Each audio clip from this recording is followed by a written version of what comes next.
যারা ইটালিতে এপ্লাই করতে চান, প্রাইভেট অথবা গভর্নমেন্ট ইউনিভার্সিটি থেকে সবার একটা কনসার্ন থাকে যে অফার লেটার পাবো কিনা? কারণ সবাই অফার লেটার পায় না। ইভেন এমবাসি অ্যাপয়েন্টমেন্টে প্রবলেম হয়। সুতরাং ২ টা জিনিস যদি মাথায় রেখে আমরা বলতে চাই, আমাদের 2nd এবং 3rd জানুয়ারি যে ইভেন্টটি হচ্ছে ইউরোপিয়ান উইকেন্ড 2-0 যেটি আমাদের 2nd ইভেন্ট ইউরোপের জন্য।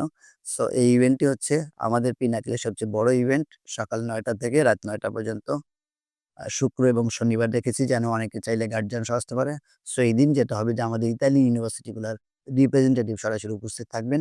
আপনারা চাইলে এবং আমরা সবচেয়ে বড় সুবিধা যেটি দিচ্ছি যে আমরা ইনস্ট্যান্ট অফার লেটার দিচ্ছি। সাপোজ আপনি অফিসে আসছেন, এলিজিবিলিটি চেক করার পরে মনে হইলো আপনি এলিজিবল, আপনি হয়তো উইদিন 30 মিনিটস এর মধ্যে you will get your offer letter. So এই সুযোগটি যদি নিতে চান তাহলে পিনাকেলের ইভেন্টে আসতে পারেন। আমাদের ইতালির জন্য আইএলটিএস এর আইএলটিএস 6 লাগবে অথবা আইএলটিএস এর ইকুইভ্যালেন্ট ডুওলিঙ্গো তে 6 থাকলে হবে। বাট যদি কি এরকম থাকেন মাস্টার্সের জন্য এপ্লাই করছেন, আপনার আইএলটিএস নেই, লাগবে না। এমওই দিয়ে কিন্তু এপ্লাই করতে পারবেন। এবং ওই ইভেন্টের জন্য স্পেশালি আমরা ইউনিভার্সিটির সাথে কথা বলে আপনাদের জন্য স্কলারশিপ ম্যানেজ করেছি। সুতরাং যদি কেউ ২ এবং ৩ তারিখের ইভেন্টে পার্টিসিপেট করেন, এমন হতে পারে আপনার জন্য 50% পর্যন্ত স্কলারশিপ করে দেওয়ার আমরা চেষ্টা করব। স্টাডি গ্যাপ কোনো প্রবলেম না এবং ইটালির যারা ইন্টারভিউ ভয় পান তাদের জন্য ইতালি একটা ভালো অপশন। কারণ ইতালিতে কোনো এমবাসিতে আপনার দেখা করা লাগে না। আপনি ভিএফএস ফাইল জমা দিবেন, ভিএফএস থেকে ডেলিভারি নিবেন উইথআউট এনি ইন্টারভিউ। এবং আমাদের ইউনিভার্সিটি অ্যাডমিশনের জন্য কিন্তু আপনার কোনো ক্যাটাগরি ইন্টারভিউ দিতে হচ্ছে না।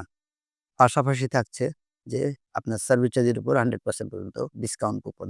সুতরাং যদি কেউ ইতালি এপ্লাই করতে চান তাহলে আমাদের ২ এবং ৩ তারিখে যে ইভেন্টটা হচ্ছে ম্যারাথন ইভেন্ট, এই ইভেন্টে পার্টিসিপেট করতে পারেন।